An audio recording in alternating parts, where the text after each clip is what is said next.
జయగోవిందాస, ఏం చేస్తున్నావు? పుస్తకం చదువుతున్నాను పార్వతి.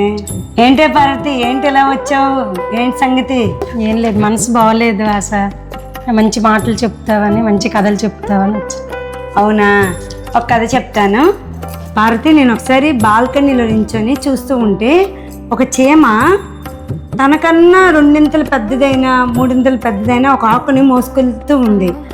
ఆ మోసుకు వెళ్తున్న సమయంలో దానికి ఎన్నో అవరోధాలు ఆటంకాలు వచ్చినా కూడా ఆకును మాత్రం ఎప్పుడు తను విడిచిపెట్టలేదు. ఈలోగా తనకి ఒక పెద్ద పైప్ అనేది ఎదురొచ్చింది. ఏం చేస్తుందా ఈ చీమ అని అనుకునేసరికి ఏం చేస్తుంది, ఆకుని ఆ పైప్ మీద పెట్టింది. ఆ ఆకు మీదకి ఎక్కుతూ దిగి ఆ ఆకుని మళ్ళీ తీసుకుంటూ వెళ్ళిపోయింది. ఆహా, ఈ చీమకి ఎంత తెలివితేటలు చూసావా అని అనుకున్నాను. ఇంకా అదేం చేస్తుందని అలాగా చీమని ఫాలో అవుతూ ఉన్నాను. నేను వెళ్తూ తన రంధ్రంలోనికి వెళ్ళాలి. ఈ ఆకు చూస్తే పెద్దది, ఆ రంధ్రం చిన్నది. ఇప్పుడు ఏం చేస్తుందా ఈ చీమ అన్నప్పటికీ ఆకుని బయట పెట్టేసి తను మాత్రం ఆ రంధ్రంలోనికి వెళ్ళిపోయింది. అంటే దీన్ని బట్టి నాకు ఒకటి అర్థమైంది, ఎన్ని కష్టాలు మన జీవిత ప్రయాణంలో, సుఖాలు దుఃఖాలు కష్టాలు నష్టాలు ఇవన్నింటినీ కూడా ఆకుని ఎన్ని ప్రయాసాలు పడి కూడా ఆకుని విడిచిపెట్టలేదు, అలా తీసుకుని వెళ్ళింది.